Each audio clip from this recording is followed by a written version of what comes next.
Hello అండి. అందరికీ నమస్తే. ఈరోజు కథ బ్రహ్మముడి. పూర్వం కాశీనగరంలో రాజపాలుడనే యువకుడొకడు ఉండేవాడు. అతనికి పసితనంలోనే తల్లిదండ్రులు పోయారు. అతను ఉన్నతోద్యోగుల సహకారంతో శ్రద్ధగా చదువుకొని దివాణంలో ఒక ఉద్యోగం కూడా సంపాదించాడు. ఉద్యోగం దొరికాక రాజపాలుడికి పెళ్లి మీద బుద్ధి మళ్ళింది. తల్లిదండ్రులున్నట్టయితే అతనికి అది వరకే పెళ్ళి అయి ఉండేది. ఈ పాటికి భార్య కాపురానికి వచ్చి సంసారం ఏర్పాటై ఉండేది. భార్య లేని కారణం చేత అతను ఇంకా సత్రంలో భోజనము, మఠంలో నిద్ర ఉన్నట్టుగా జీవితం గడపవలసి వచ్చింది. ఇతరుల సహాయం లేకుండా పెళ్ళనడం సాధ్యం కాదని తెలుసుకొని రాజపాలుడు తన మిత్రుడొకడితో తన మనసులో ఉన్న మాట చెప్పుకున్నాడు. పలాని న్యాయాధికారికి ఒక పెళ్ళి కావలసిన కూతురుంది. అన్ని విధాలా నీకు తగిన పిల్ల. ఇవాళ రాత్రి నేను వారికి నీ విషయం చెప్పి శతవిధాలా వారిని ఒప్పిస్తాను. రేపు అరుణోదయం వేళకు మణికర్ణికా ఘట్టం వద్ద మెట్ల మీద మనం కలుసుకుందాం. నీవక్కడికి రా. నా ప్రయత్నం ఏమైనది నీకు చెబుతాను అన్నాడు మిత్రుడు. ఆ రాత్రి రాజపాలుడికి కన్ను మూతపడలేదు. 4 జాము ఆరంభంలోనే అతను బయటికి చూసి అప్పుడే తెల్లవారిపోయిందనుకుని గబగబా మణికర్ణికా ఘట్టానికి బయలుదేరాడు. అతను ఉదయకాంతి అనుకున్నది వెన్నెల. మణికర్ణికా ఘట్టం నిర్జరంగా ఉంది. రాజపాలుడు తన స్నేహితుడి కోసం చాలాసేపు వేచి చూడవలసి వస్తుందనుకుంటుండగా దూరాన మెట్ల మీద ఎవరో కూర్చుని ఉండటం కనబడింది. ఆ మనిషితో కబుర్లు చెబుతూ కాసేపు కాలక్షేపం చెయ్యవచ్చు కదా అనుకుని రాజపాలుడు ఆయనను సమీపించాడు. మెట్ల మీద కూర్చొని ఉన్నవాడు వృద్ధుడు. ఆయన వెన్నెల కాంతిలో పత్రాలపైన ఏదో రాస్తున్నాడు. రాజపాలుడు ఆ వృద్ధుడి వెనుక నుంచి తొంగి చూశాడు. కానీ వృద్ధుడు రాస్తున్న లిపి చాలా వింతగా ఉంది. తాతగారు, నేను అనేక లిపులు ఎరుగుదును. మీరు రాస్తున్న లిపి ఏమిటో నాకేమాత్రం బోధపడటం లేదు అన్నాడు అతను వృద్ధుడితో. వృద్ధుడు తల ఎత్తి చూసి, నీకెలా అర్థమవుతుంది? ఇది బ్రహ్మలిపి అని మళ్ళీ తన రాతలో నిమగ్నుడయ్యాడు. తమరు రాసేదేమిటి అన్నాడు రాజపాలుడు. సూర్యోదయం లోపుగా పుట్టే వాళ్ళ జాతకాలు అన్నాడు వృద్ధుడు తల ఎత్తకుండానే. ఆ వృద్ధుడే బ్రహ్మ అయి ఉంటాడని రాజపాలుడికి అనుమానం వేసి అంతులేని ఆశ్చర్యం కలిగింది. కొంతసేపటికి వృద్ధుడు రాయటం పూర్తి చేసి పత్రాలు కట్టకట్టి ఒక పక్క పెట్టి రెండో పక్క నుంచి ఒక సంచి తీసి అందులో నుంచి ఎర్ర పోగులు, తెల్ల పోగులు తీసి వాటికి ముడులు వేయనారంభించాడు. తాతగారు, మీరు వేసే ఆ ముళ్ళేంటి అని రాజపాలుడు అడిగాడు. బ్రహ్మముళ్ళు. ఏ పురుషుడికి ఏ ఆడది రాసి పెట్టి ఉన్నదో వాళ్లకు ముళ్ళు పెట్టేస్తున్నాను అన్నాడు వృద్ధుడు తల ఎత్తకుండానే తన పని తాను చూసుకుంటూ. అయితే నాకు ఎవరు ముడిపడి ఉన్నది తమకు తెలిసే ఉంటుంది. మరి కాసేపట్లో నా వివాహం స్థిరమయ్యేటట్టు వార్త వస్తుందని ఎదురుచూస్తున్నాను అన్నాడు రాజపాలుడు. వృద్ధుడు తల ఎత్తి అతని కేసి చూసి, నీ పెళ్ళి ఇంతలో జరగదు. నీకు కాబోయే భార్య ఇప్పుడు ఇంకా 3 ఏళ్ల పిల్ల. ఆ పిల్లకు 17వ ఏడు వచ్చేదాకా మీ ఇద్దరికీ వివాహం జరగదు అన్నాడు. ఇంకా 14 ఏళ్ల దాకా నా పెళ్ళి కాదా? ఎంత దారుణం! నేను నమ్మను అన్నాడు రాజపాలుడు. అలా చూడు, ఆ వచ్చే ఒంటి కన్ను దాని చంకనున్నదే నీకు కాబోయే భార్య అన్నాడు వృద్ధుడు. రాజపాలుడు గబగబా మెట్లెక్కి వచ్చి ముసలిదాన్ని సమీపించాడు. ఆ ముసలిదానికి ఒక కన్ను గుడ్డి, కుళ్ళుగుడ్డలు కట్టుకుని ఉంది. అది పిల్లను పైమెట్టు పైన కూర్చోబెట్టి గంగలో స్నానం చేయడానికి మెట్లు దిగి వెళ్ళింది. ఆ పిల్లకు 3 ఏళ్ల వయసే ఉంటుంది. ఆ పిల్ల ఆ ముసలిదాని కూతురే ఉంటుంది. ఆ పిల్ల తనకు భార్య అవుతుందంటే రాజపాలుడికి భరించరాని రోత కలిగింది. వృద్ధుడి కోసం చూస్తే ఎక్కడా కనబడలేదు. ఆ వృద్ధుడి మాటలు నమ్మాలో నమ్మరాదో రాజపాలుడు నిర్ణయించుకోలేకపోయాడు. ఆ పిల్లను చంపేస్తే గాని అతనికి మనసు స్థిమితపడేటట్టు లేదు. అతను తన మిత్రుడి కోసం ఇంకా వేచి చూడదలచలేదు. అతను తలపెట్టిన పని నెరవేరి ఉంటే అతడు లోగడ చెప్పినట్టు ఈ పాటికి వచ్చి తనను కలుసుకునేవాడు. పని జరిగి ఉండదు. అలా అనుకుని రాజపాలుడు ఊళ్ళోకి బయలుదేరాడు. కొద్ది దూరం వెళ్ళేసరికి అతనికి తెలిసిన దివాణా నౌకరు ఒకడు కనిపించాడు. రాజపాలుడు వాణ్ణి దగ్గరికి పిలిచి, ఒరేయ్, చిన్న పిల్ల రూపంలో ఒక పిశాచి ఉంది. దాన్ని కత్తితో పొడిచి చంపావంటే నీకు 10 వరహాలు బహుమానమిస్తాను అన్నాడు. పిశాచిని చంపాల్సిందే. అది ఎక్కడ ఉన్నదో చూపించండి. ఇప్పుడికే చంపి వస్తాను అన్నాడు నౌకరు. రాజపాలుడు వాణ్ణి వెంట పెట్టుకుని వెనక్కు వచ్చేసరికి ఒంటి కంటిది స్నానం పూర్తి చేసి పిల్లనెత్తుకొని నది నుంచి వెళ్ళిపోతూ కనిపించింది. అదుగో ఆ మనిషి చంకులో ఉన్న పిల్లే. నీ పని పూర్తి చేసి నా దగ్గరకు రా అని చెప్పి రాజపాలుడు శిశుహత్య కళ్ళారా చూడలేక అక్కడి నుంచి త్వరగా వెళ్ళిపోయాడు. నౌకరు ముసలిదాన్ని కలుసుకొని దాని వెనుకనే నడుస్తూ చల్లగా కత్తి పైకి తీసి పిల్లను పడవబోయే సమయానికి ముసలిదాని చంకలో ఉన్న పిల్ల దైవికంగా వాడికేసి పెద్ద కళ్ళతో చూసింది. ఆ కళ్ళు చూస్తే నౌకరుకు ఆమె మామూలు పిల్లే అనిపించింది. ఆ పిల్లను హత్య చేయడానికి వాడికి చేతులు రాక ఎత్తిన కత్తితో పిల్ల కనుబొమ్మ మీద గీటు పెట్టి కాలి సత్తువ కొద్దీ అక్కడి నుంచి పారిపోయాడు. వాడు తరువాత రాజపాలుడి వద్దకు వెళ్ళి పిశాచిని చంపానని చెప్పి తన బహుమానం తాను పుచ్చుకున్నాడు. రాజపాలుడు శిశుహత్య చేయించినందుకు బాగానే పశ్చాత్తాపడ్డాడు. కానీ తనకు ఆడపిల్ల భార్య కాకుండా తప్పిపోయినందుకు చాలా సంతోషించాడు. అతను పెళ్ళాడడానికి ఎన్నో ప్రయత్నాలు చేశాడు. కానీ ఒక్కటి కలిసి రాలేదు. ఏళ్ళు గడిచిపోయాయి. రాజపాలుడు ఉద్యోగంలో కూడా పైకి వచ్చాడు. 14 ఏళ్ళు గడిచాయి. రాజపాలుడి పైన ఒక కొత్త న్యాయాధికారి వచ్చాడు. పనిలో రాజపాలుడి సమర్థత, నిజాయితీ చూసి ఆయన చాలా సంతోషించి అతని కింద వయసు వచ్చిన ఇంకా పెళ్లి కాలేదని విని ఆశ్చర్యపడ్డాడు. పెళ్లి చేసుకుందామని ఎంతో కాలంగా చూస్తున్నాను. ఒక్క ప్రయత్నము కలిసి రాలేదు అన్నాడు రాజపాలుడు. నాకు పెళ్ళీడు కూతురుంది. చాలా అందగత్తె, బాగా చదువుకున్నది, పనిపాటల్లో సమర్థురాలు. ఆమెను చేసుకో అన్నాడు అధికారి. రాజపాలుడు సంతోషంగా ఒప్పుకున్నాడు. అధికారి కుమార్తెను ఆయనకిచ్చి పెళ్లి చేశారు. ఒంటి నిండా రత్నాభరణాలు దిగవేసుకొని పెళ్లి కూతురు అపర మోహినిలాగా ఉంది. ఆమె కాపురానికి వచ్చాక రాజపాలుడికి జీవితం స్వర్గతుల్యంగా అయ్యింది. అయితే తన భార్య తన జుట్టును నుదుటిలో కుడి భాగం కప్పుకొనేలాగా దువ్వుకొని అక్కడ ఒక ఆభరణం అమర్చుతూ ఉంటుంది. మిగిలిన నగలన్నీ పెట్టెలో దాచినప్పుడు కూడా ఆమె ఆ ఆభరణాన్ని తీయదు. దీని గురించి రాజపాలుడు ఒకసారి ప్రశ్నిస్తే ఆమె, నేను 3 ఏళ్ల దానిగా ఉండగా ఒక దుర్మార్గుడు నన్ను కత్తితో పొడిచి చంపాలని ప్రయత్నించి నుదుటి మీద చిన్న ఘాటు పెట్టి పారిపోయాడు. ఆ మచ్చ వికారంగా ఉంటుందని జుట్టు ఇలా దువ్వుకుంటున్నాను అన్నది. రాజపాలుడు నిర్ఘంతపోయి, అయితే ఆ రోజు నిన్ను నది దగ్గరకు ఎత్తుకు వచ్చిన ఒంటి కంటిది మీ అమ్మ కాదా అని అడిగాడు. ఆ ప్రశ్నకు ఆమె మరింత నిర్ఘంతపోయి, ఆ మనిషి మీకెలా తెలుసు? అది నన్ను పెంచిన దాది.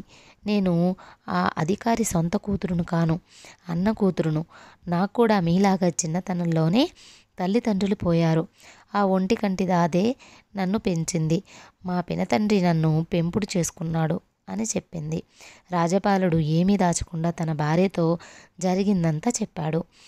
ఆమె అతని దుస్సంకల్పాన్ని గురించి ఆగ్రహించక, అయితే మీరానాడు మణికర్ణికా ఘట్టంలో చూసినది నిజంగా బ్రహ్మదేవుడే అయి ఉంటాడు అన్నది. కథ సమాప్తం. తరువాతి కథ గడ్డి చొక్కా. చాలా కాలం క్రితం జపానులోని ఒక గ్రామంలో ఒటోకో అనే పనికిమాలిన అల్లరి వెధవ ఒకడు ఉండేవాడు. వాడు ఊళ్ళో వాళ్లను రకరకాలుగా పీడించి వాళ్ళ చేత తిట్లు తన్నులు తింటూ ఉండేవాడు. వాడికి ఏ పని చేత కాదు. ఒక రోజున వాడు ఏమీ తోచక ఒక వెదురు కర్ర తీసుకొని దాని కణుపులను పొడుగాటి గొట్టం తయారు చేసి దాన్ని కంటికి పెట్టుకొని దుర్బణిలో నుంచి చూసినట్టు చూసేసరికి గాలిలో ఎగురుతూ టెంగు అనే జాతికి చెందిన పిశాచి ఒకటి కనిపించింది. దాన్ని ఏడిపించాలని ఒటోకో నిశ్చయించుకున్నాడు. టెంగు జాతి పిశాచాలు ఆ కాలంలో జపాన్లో అప్పుడప్పుడు మనుషులకు కనిపిస్తుండేవి. అయితే వాటి జోలికి పోవటం చాలా ప్రమాదం. ఒటోకో వంటి మూర్ఖులు తప్ప మామూలు మనుషులు వాటికి సాధ్యమైనంత దూరంగా ఉంటారు. ఒటోకో చూసిన టెంగు పిశాచి చాలా పొడవైన ముక్కున్నది. దాని భుజాల మీద అలంకారంగా 2 రెక్కలున్నాయి. అది ఎండుగడ్డితో అల్లిన చొక్కా ఒకటి ధరించి ఉంది. ఆ పిశాచం తనకేసి ఎగిరి వస్తుండటం చూసి ఒటోకో దాని గడ్డి చొక్కా ఎలాగైనా కాజేయాలనుకున్నాడు. పిశాచం నేల మీద దిగే సమయానికి ఒటోకో వెదురుగొట్టంలో నుంచి ఆకాశం కేసి చూస్తూ ఆహా ఓహో అద్భుతం అనుకున్నాడు. పిశాచానికి పట్టరాని ఆసక్తి పుట్టుకొచ్చింది. ఒటోకో చుట్టూ గెంతుతూ పీలగొంతుతో ఏమిటది, నన్ను కూడా కాస్త చూడని అన్నది. ఏమిటి, నేను కష్టపడి చేసుకున్న దుర్భరణిని నీకివ్వమంటావా? ఇంకా నయం. ఓహో, దీనిలో నుంచి చూస్తే చంద్రుడెంత అందంగా ఉన్నాడు. ఏ మా పర్వతాల అందం, ఆ లోయ చందం అన్నాడు ఒటోకో. వాడు చంద్రుణ్ణి వర్ణిస్తున్న కొద్దీ పిశాచానికి చంద్రుణ్ణి ఆ దుర్భరంలో నుంచి చూడాలన్న తాత జాస్తి అయ్యింది. ఆ గొట్టంలో తనను చూడనిస్తే అది ఒటోకోకు తన చెప్పులు ఇస్తానన్నది, తన టోపీ ఇస్తానన్నది. పిశాచం తన గడ్డి చొక్కా ఇస్తానన్నదాకా ఒటోకో బెట్టు చేసి వెదురుగొట్టాన్ని పిశాచానికిచ్చి దాని గడ్డి చొక్కా తీసుకొని అదే పోయాడు. పిశాచం పాపం ఎంతసేపు గొట్టంలో నుంచి చూసినా ఏమీ కనిపించలేదు. పిశాచం కనుచాటు కాగానే ఒటోకో గడ్డి చొక్కా తొడుక్కొని తక్షణమే అదృశ్యమైపోయాడు. వాడితో పాటు చొక్కా కూడా అదృశ్యమైపోయింది. ఒటోకో ఆనందానికి మేరలేదు. వాడు ఎగురుకుంటూ గ్రామంలోని పెద్ద వీధికి వెళ్ళి రకరకాల ఆకతాయి వేషాలు వేయసాగాడు. మనుషుల నెత్తి మీద ఉండే బరువులు పడదోశాడు. దుకాణాలలోని వస్తువులు చిందరవందరగా పారేశాడు. మనుషుల ముక్కులు పిండాడు. వీధిలో జనం కంగారెత్తిపోయారు. ఎక్కడి వాళ్ళకక్కడ దాక్కుని వీధికేసి వింతగా చూడసాగారు. వీధి త్వరలోనే నిర్మానుష్యమైంది. వింత చేష్టలు ఇంకా జరుగుతూనే ఉన్నాయి. నిర్జరమైన వీధి వెంట ఒక్క గొప్పవాడు టీవీగా నడుస్తూ వచ్చాడు. అకస్మాత్తుగా ఆ గొప్పవాడి ఎడమ చెవిని ఎవరో మెలిపెట్టినట్టు అయ్యింది. ఆయన ఆగ్రహంతో వెనక్కు తిరిగేసరికి ఎవరో ఆయన కుడి చెవిని పట్టుకుని గుండ్రంగా తిప్పారు. ఆయన కూలబడి చుట్టూ కలియజూస్తుంటే తలుపుల చాటు నుంచి, కిటికీల చాటు నుంచి ఈ దృశ్యాన్ని చూస్తున్న జనానికి భయంతో పాటు పొట్ట చెక్కలయ్యి నవ్వు కూడా వచ్చింది. ఎందుకంటే అంత టీవీ గలవాడు, గొప్పవాడు తనకు తానై వెర్రి పనులు చేస్తున్నట్టు వాళ్ళందరికీ కనిపించింది. ఇంతలో ఎవరో రైతు ఖరీదైన బట్టలు కట్టుకొని వాటిని చేతబట్టుకొని వస్తున్నాడు. అకస్మాత్తుగా ఆ మనిషి చేతిలో ఉండే బట్టలు గాలిలోకి తేలి దూరంగా వెళ్ళిపోయాయి. అటు ఇటు సంచారం చెయ్యసాగాయి. అవి అలా వెళ్ళి వీధి పక్కన ఉన్న మురుకు గుంటలో టప్పన పడిపోయాయి. మరొక చోటికి అప్పుడే పట్టిన చేపలు వచ్చాయి.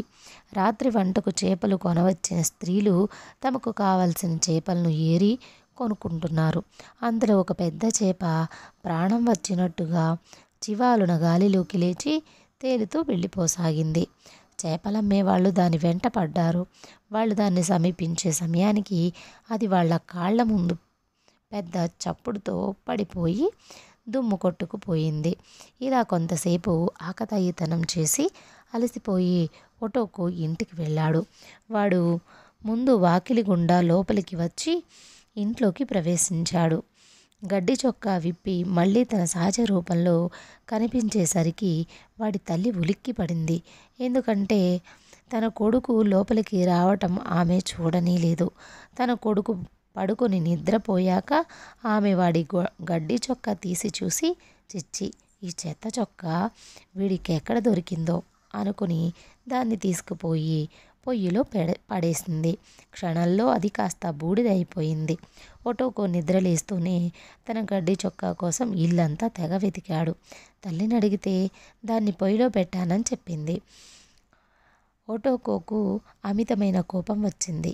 చొక్కా మహిమ బూడిదలో కూడా ఉండవచ్చునని ఆశతో వాడు ఆ బూడిదనంతా ఎత్తి ఒక బుట్టలో చేర్చాడు. తర్వాత వాడా బుట్టను దొడ్లో మూలకు తీసుకుపోయి తన బట్టలన్నీ విప్పేసి ఆ బూడిదను ఆపాదమస్తకము పులుముకోసాగాడు. బూడిద వెంటనే తన శరీర భాగాలు అదృశ్యమైపోతుండటం గమనించి వాడికి అంతులేని ఆశ్చర్యం వేసింది. గడ్డి చొక్కాకు గల ప్రభావం దాని బూడిదలో కూడా ఉందని స్పష్టమైంది. త్వరలోనే ఒటోకో పూర్తిగా అదృశ్యమైపోయాడు. తన ఎత్తు పారినందుకు వాడు పరమానందం చెంది పెద్ద వీధికేసి బయలుదేరాడు. సాయంకాలం కావటం చేత వీధి రద్దీగా ఉంది. వాడు అదృశ్యంగా ఆ జనం మధ్య నడుస్తుండగా సాకి అనే సారాయి అమ్మే దుకాణం నుంచి వాసన కొట్టింది. దుకాణంలోకి సాకి తాగవచ్చిన వాళ్ళు చాలామంది ఉన్నారు. దుకాణదారు ఒక పెద్ద సీసా నుంచి అందరికీ సాకి ఇస్తున్నాడు. పీపా దగ్గర ఎవరూ లేని సమయం చూసి ఒటోకో పీపా కొళాయి దగ్గర చేరి కొళాయికి మూతి పెట్టి గడగడా తాగసాగాడు. గడగడా శబ్దం దుకాణదారు వినిపించింది, కానీ అది ఎలా వస్తున్నది తెలుసుకోలేకపోయాడు. అతని దగ్గరికి వచ్చి చూసేసరికి మనిషి మూతి మాత్రం కనిపించింది. ఎందుకంటే ఒటోకో మూతికి పూసుకున్న బూడిద సాకీతో కరిగిపోయి మూతి బయటపడింది. మనిషి లేకుండానే మనిషి మూతి మాత్రం ఉండటం చూసి దుకాణదారు దిగ్భ్రాంతి చెందాడు. చూస్తుండగానే సాకి దారాలు కారి ఒటోకో గడ్డం నుంచి కొంచెం కొంచెం బయటపడసాగాయి. దుకాణదారు పెద్ద పులికేక పెట్టేసరికి ఒటోకో భయపడి లేచి నిలబడ్డాడు. వాడికి చెమటలు పట్టసాగాయి. చెమటతో తడిసిన వాడి శరీర భాగాలు చెరిగిపోయిన చిత్తరువులోలాగా బయటపడసాగాయి. తన ఆట కట్టిందని తెలుసుకొని ఒటోకో దుకాణంలో నుంచి బయటకు వచ్చి వీధి వెంట పరిగెత్తసాగాడు. దుకాణంలో చేరిన వాళ్ళంతా వాడి వెంట పడ్డారు. ఒటోకో పరిగెత్తి పరిగెత్తి ఒక కాలువలోకి దూకాడు. వాడి వంటి మీద బూడిద పూర్తిగా కరిగిపోయింది. వాడు తల బయటికి పెట్టి చలికి వణుకుతూ నీటిలో ఉండిపోయాడు.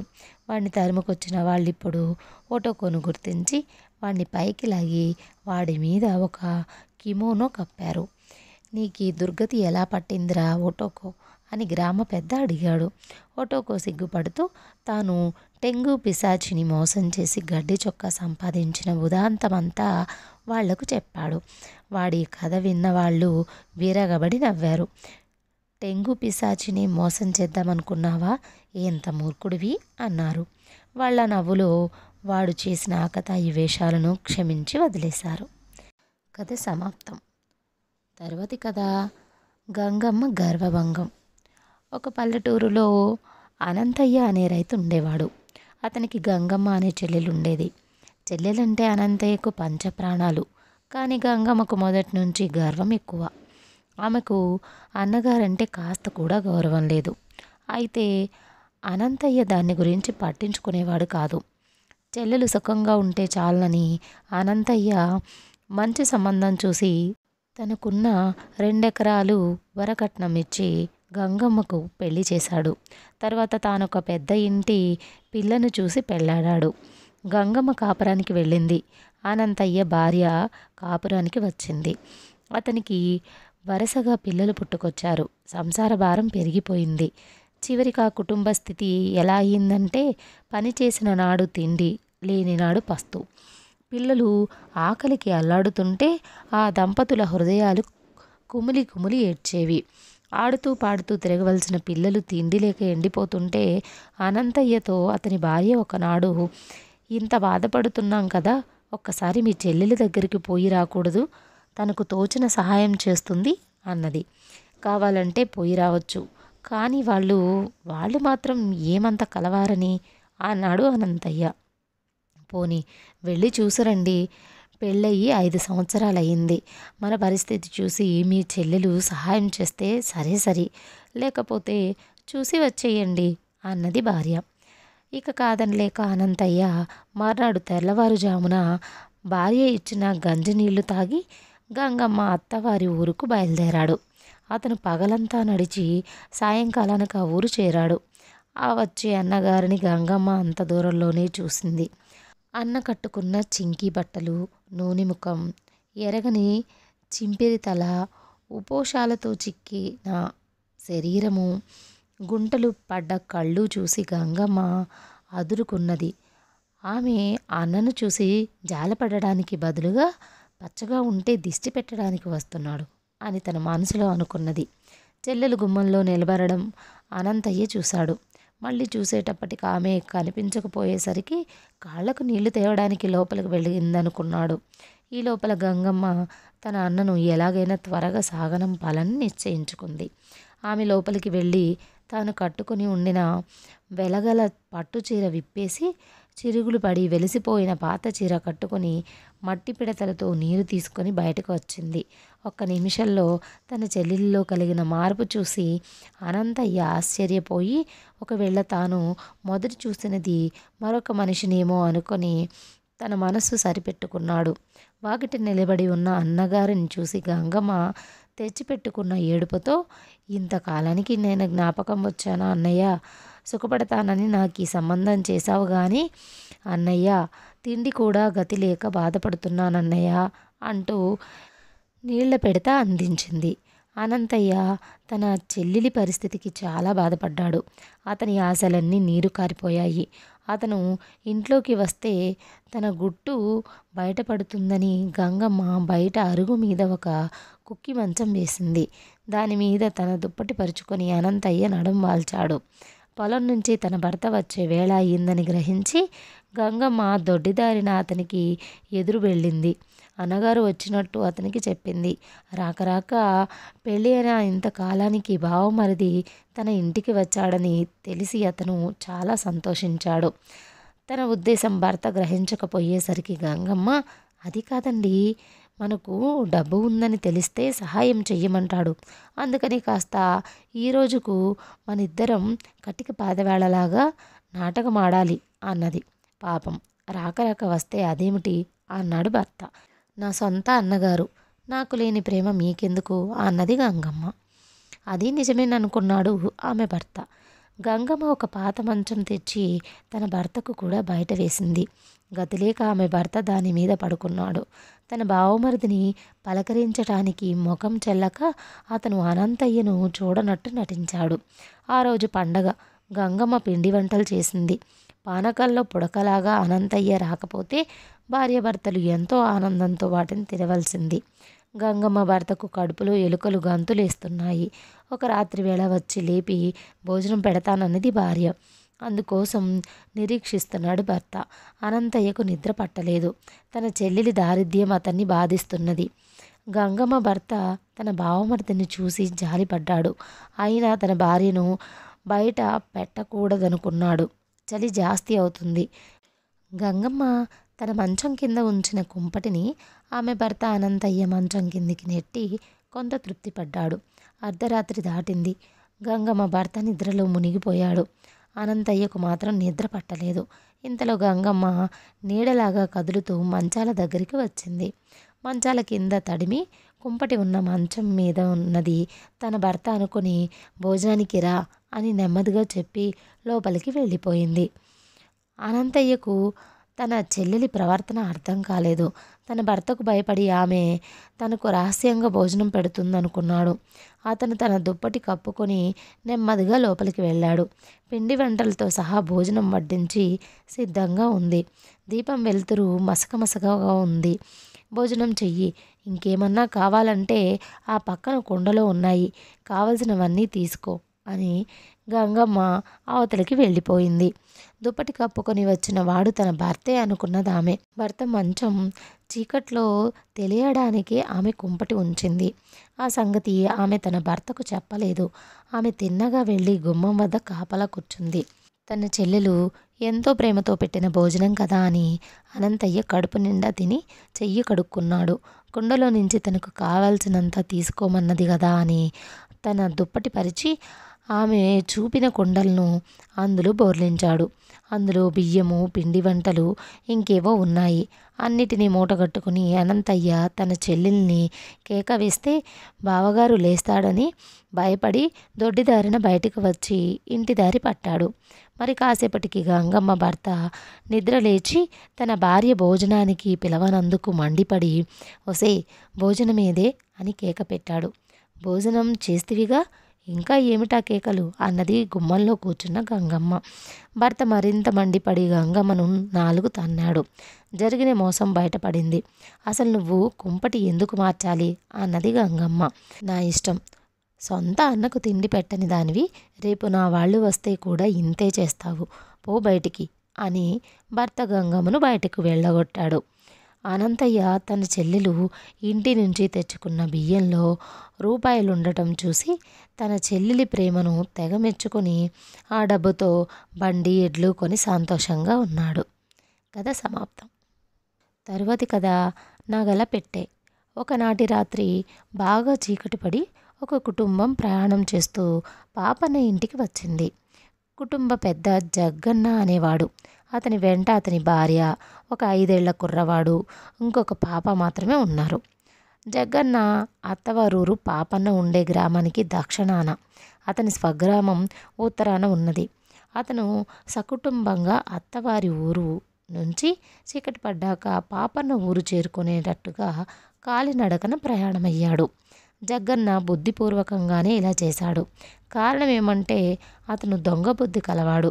పేరుకు ఒక చిన్న దుకాణం పెట్టుకుని వ్యాపారం చేస్తున్నట్టు నటిస్తూ అతను అవకాశం దొరికినప్పుడల్లా దొంగతనాలు చేస్తుండేవాడు. భర్త సంగతి భార్యకు కూడా తెలుసు. కానీ భర్త ఆగ్రహానికి వెరచి అతని రహస్యం తన కడుపులోనే దాచుకుని కుక్కిన పేనులాగా ఉండిపోయింది భార్య. జగ్గన్న పాపన్నను గురించి చాలా విని ఉన్నాడు. ఆ పాపన్న లోకజ్ఞానం ఎరుగని అమాయకుడని, అతన్ని సులువుగా దోచవచ్చునని అనుకొని అవకాశం కోసం చాలా కాలం ఎదురు చూస్తున్నాడు. ఇప్పుడు అవకాశం దొరికింది. అయితే జగ్గన్న కుటుంబం వచ్చేసరికి పాపన్న గ్రామంలో లేడు. 2 రోజుల క్రితం గ్రామాంతరం వెళ్ళాడు. అయినా అభాగ్యతలకు ఏ లోటు రాకుండా మీనాక్షి, ఆమె అత్తగారు కూడా వచ్చిన వాళ్ల సంగతి కనుక్కొని ఆ రోజు రాత్రి భోజనాలు పెట్టి పాపకు పాలు ఇచ్చి వాళ్ళు పడుకోవడానికి లోపల గదిలో ఏర్పాటు చేశారు. జగ్గన్న పడుకొని అవతలి గదిలో మాట్లాడే మాటలన్నీ ఎంతో శ్రద్ధగా ఆలకిస్తూ ఉన్నాడు. పాపన్న తల్లి తన కోడలితో, ఏమే మీనాక్షి, మొన్న పెళ్ళికి వేసుకున్న నగలు ఇంకా అక్కడే ఉంచావేం, పెట్టెలు పెట్టకపోయావా అనడం జగ్గన్నకు వినిపించింది. అత్తగారు అలా అన్న కాసేపటికి మీనాక్షి ఒక చేత దీపము, ఇంకో చేత నగలు తీసుకొని మిద్దె మీదికి ఎక్కడం జగ్గన్న గమనించాడు. జగ్గన్న ఆమె వెనుకగా మెట్ల మీదికి వెళ్ళి మీనాక్షి నగలను ఏ పెట్లో పెడుతున్నది గమనించి మళ్ళీ తన చోటికి వచ్చి పడుకున్నాడు. తరువాత కొంతసేపటికి మీనాక్షి కిందికి దిగి వచ్చి తాము పడుకున్న గది దగ్గరికి వెళ్ళిపోయింది. అర్ధరాత్రి వేళ అందరూ గాఢ నిద్రలో ఉన్న సమయంలో జగ్గన్న లేచి పిల్లిలాగా మెట్లెక్కి పైకి వెళ్ళి తాళం వెయ్యని పై గది ప్రవేశించి పెట్టె సంగ్రహించి కిందికి దిగి వచ్చాడు. చుక్క పొడిచే వేళకు అతను నిద్రలేచినట్టు లేచి పెట్టెను బయటికి తీసుకుపోయి చీకట్లో ఒక చోట గుర్తుగా పెట్టి లోపలికి వచ్చి తన భార్యను, పిల్లవాడిని లేపి ప్రయాణమయ్యాడు. ఈ హడావిడికి పాపన్న తల్లి మీనాక్షి కూడా లేచారు.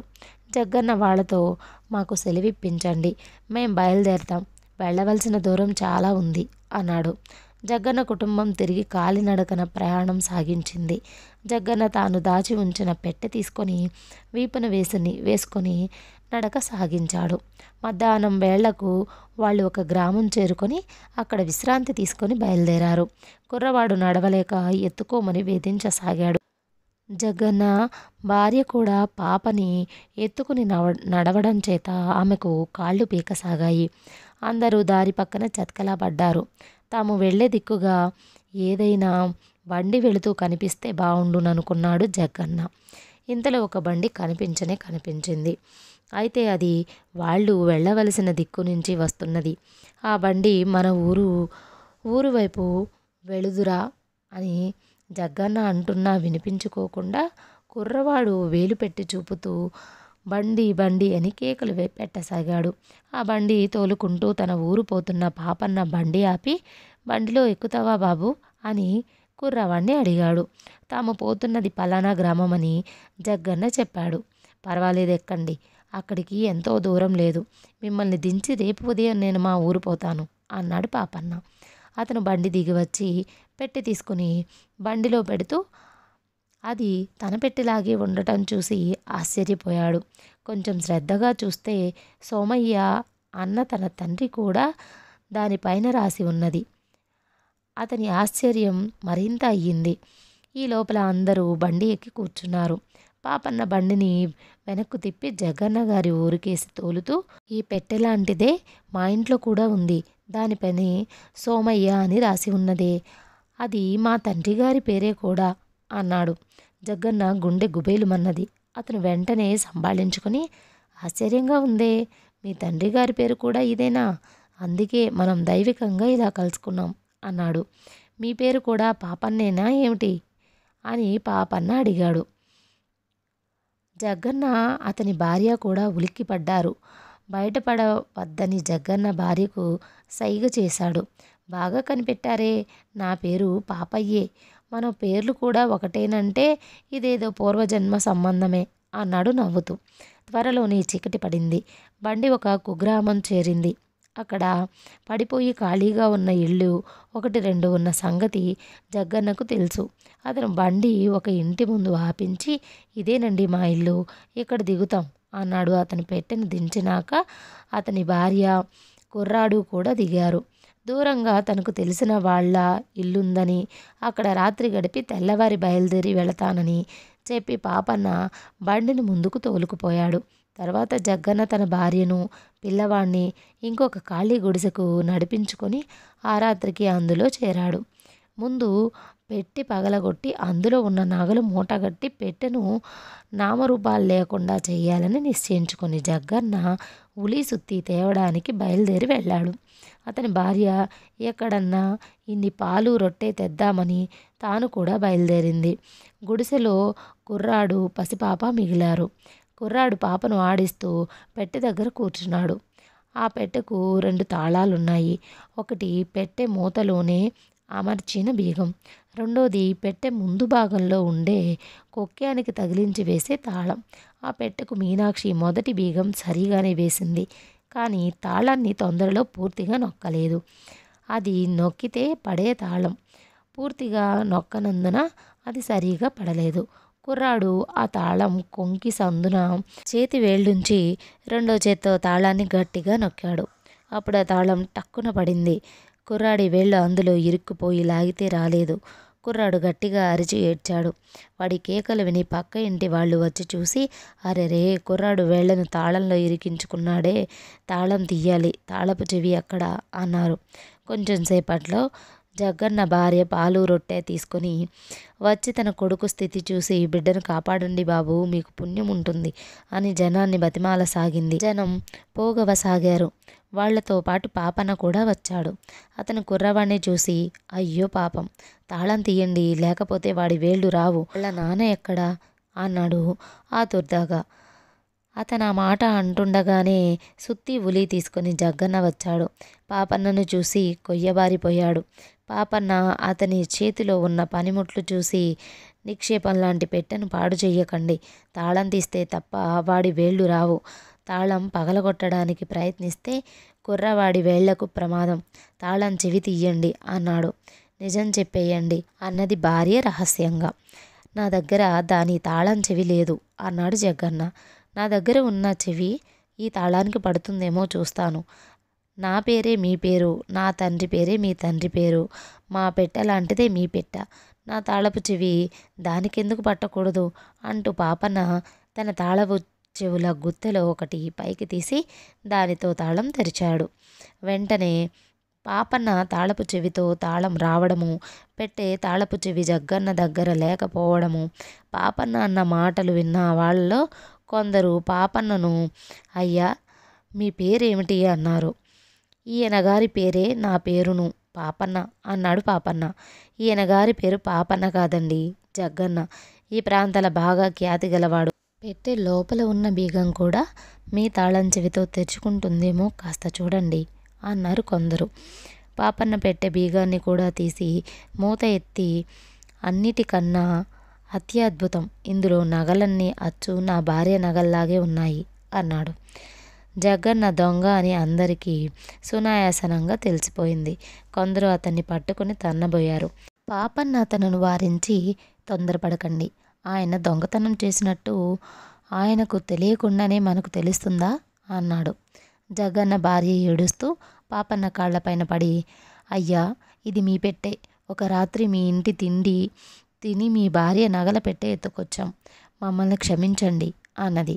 ఊరుకోమ్మా ఊరుకో, ఇది నా పెట్టే అని మీరు అన్నట్టయితే నేను తీసుకుపోతానులే. ఇప్పుడు నాకు జరిగిన నష్టం ఏముంది? ఏ పాపము ఎరుగని పసికుర్రాడికి బాధ తప్పింది, అంతే చాలు అన్నాడు పాపన్న. పాపన్న తన గ్రామానికి తిరిగి వెళ్ళాడు. రాత్రి ఉన్న పెట్టె తెల్లవారి ఏమైందా అని ఆతుర్దాపడిన మీనాక్షి, పాపన్న తల్లి, పాపన్న వెంట పెట్టె ఉండటం చూసి ఎంతో ఆనందం పొందారు. కథ సమాప్తం.